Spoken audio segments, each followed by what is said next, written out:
I'm going to move on to the final data review process for my PM 2.5 data. And since continuous monitoring is all under the same frame here, I can use this frame because remember, PM 2.5 monitored with a BAM or a TOM is considered continuous monitoring. So all I need to do is to begin changing these selections in the order indicated. So I begin with selecting the site ID for my PM 2.5 monitor, and that's site S98.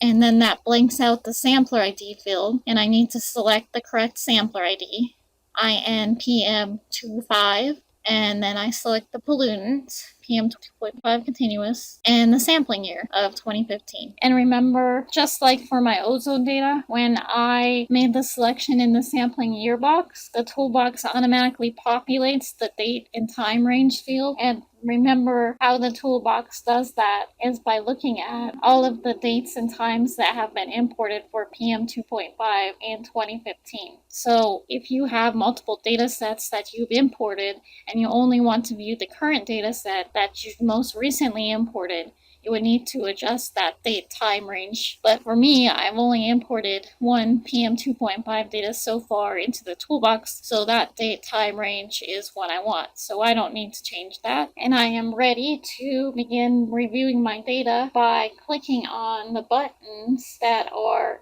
in this frame. So I have several options, same as I did with my ozone data.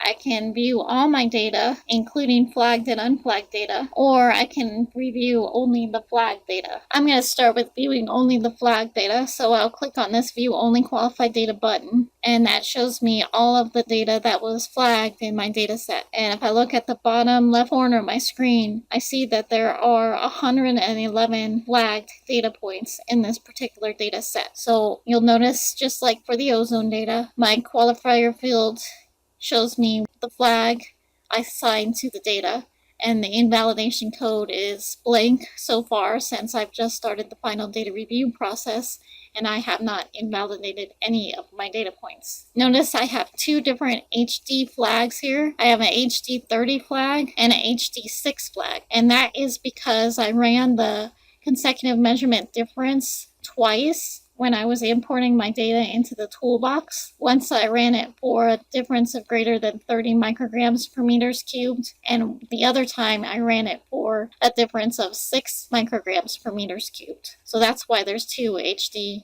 codes in my data. I have data that is flagged with R, meaning the concentration value was outside of the range specified. And if I scroll through the data, I can see that some of them are below the MDL of 2 micrograms per meters cubed. And if I keep scrolling, there are also some that were far above the absolute maximum value. And I also have this flag of Q1, and I'm not quite sure what Q1 means, so I'm going to take a look at the SOP and see what that is. So Q1 means miscellaneous qualifier that was assigned during data import. So I'll go back to the toolbox. And yes, now I do remember I did assign a flag based on my field logbook because of that tape error. I know for sure that I need to invalidate the values flagged with Q1 because of the tape error, because they have that 5 repeating value of 5, which I know is not right, and they also have the value of 985, which is also not right. But some of them with the R, I don't want to invalidate yet because I'm not quite sure that I want to invalidate these up here. And I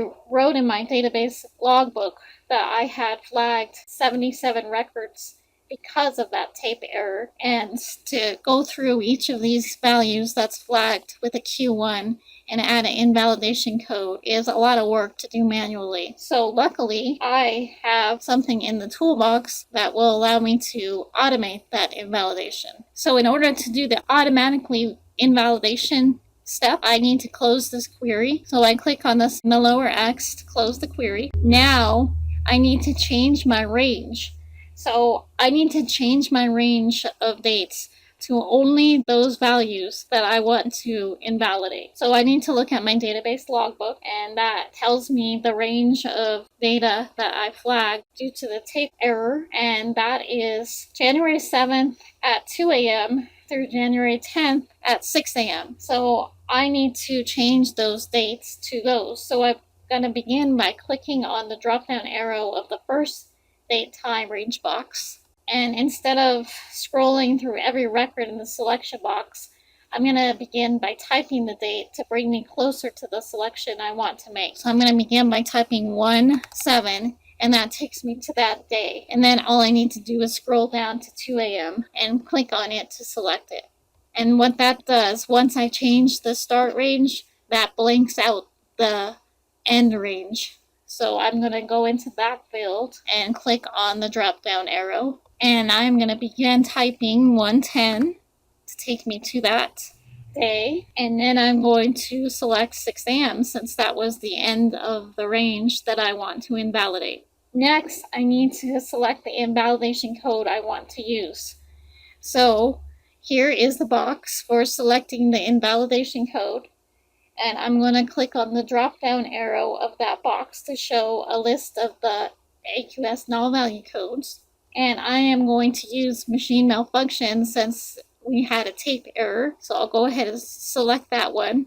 Notice there's a vertical scroll bar here. So if you don't see the code you need, just use that to scroll through the data. My one is right here, machine malfunction, so I'll click on that to select it. And then I will use this invalidate only qualified data in selected range button. And I am going to click on that, and once I do that, the data in this range that I have selected will be automatically invalidated with the invalidation code I have selected here. So I'll click on that button. And it gives me this warning message, and it says this is going to invalidate all of the qualified continuous pollutant data that are not already invalidated in the selected range. And that is going to exclude the data from AQS. That's what I want. So I click OK. And it tells me I'm going to run an update query because it's going to add the invalidation code to the data. So I click yes. And 77 rows matches what's in my database logbook for the number of records that I flagged.